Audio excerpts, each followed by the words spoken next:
भगवान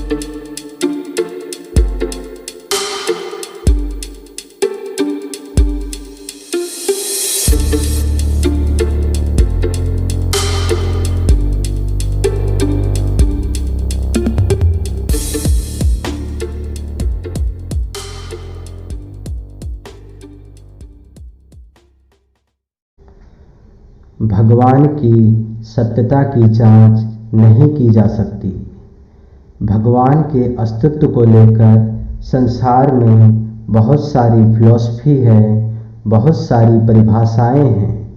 कहीं पर एक भगवान की परिभाषा है तो कहीं पर दो भगवान की, कहीं पर दो से अधिक भगवान की, तो कहीं पर व्यक्ति को ही भगवान समझ लिया गया है, तो कहीं पर व्यक्ति ने खुद को ही भगवान घोषित कर दिया है, तो कहीं पर प्रकृति को ही भगवान का दर्जा दिया गया है और कहीं पर बिना आकार वाले निर्गुण ब्रह्म की परिकल्पना कर दी गई है।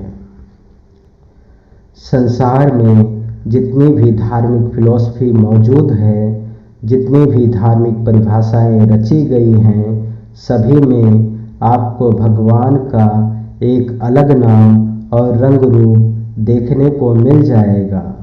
पर कौन सी फिलॉसफी सही है, कौन सा धर्म सही है, कहना अत्यंत कठिन है।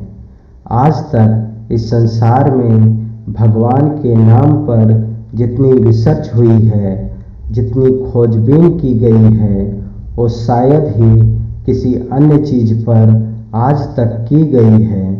पर आज भी भगवान एक रहस्य बना हुआ है और उसके पीछे का कारण है कि भगवान होने या ना होने की सत्यता की जांच नहीं की जा सकती। जहाँ तक मैं समझता हूँ, भगवान कोई व्यक्ति नहीं है, भगवान कोई वस्तु नहीं है, भगवान निराकार भी नहीं है, भगवान का आकार भी नहीं है, भगवान एक भी नहीं है, भगवान अनेक भी नहीं है, भगवान शरीर के अंदर भी नहीं है, भगवान शरीर के बाहर भी नहीं है। यदि भगवान कुछ है तो इस प्रकृति का एक संयोजन मात्र है। भगवान प्रकृति का एक संयोजन मात्र है और ब्रह्मांड में उपस्थित सभी प्रकार के पदार्थों और ऊर्जाओं का संयोजन है।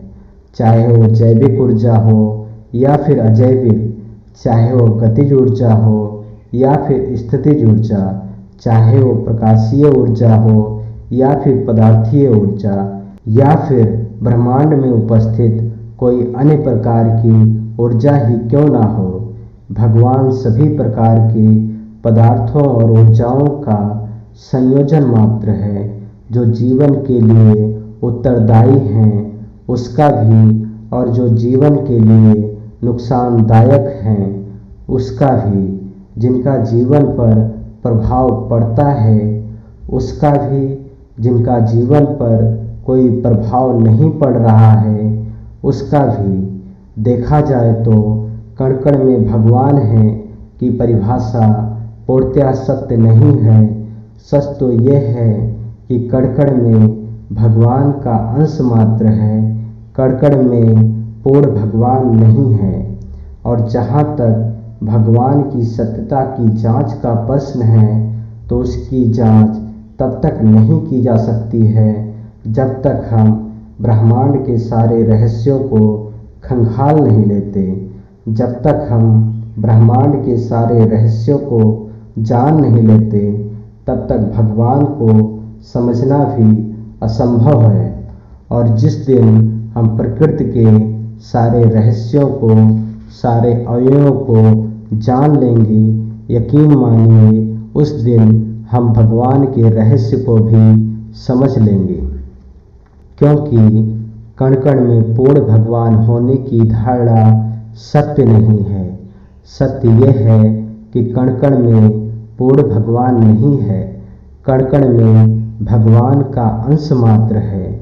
क्योंकि भगवान कोई पृथक वस्तु, पृथक व्यक्ति या पृथक ऊर्जा नहीं है, अपितु भगवान सभी वस्तुओं, ऊर्जाओं, ग्रहों, नक्षत्रों और इस ब्रह्मांड का एक संयोजन मात्र है और किसी संयोजन को समझने के लिए उसके सभी अवयवों को समझना आवश्यक होता है। अल्टीमेट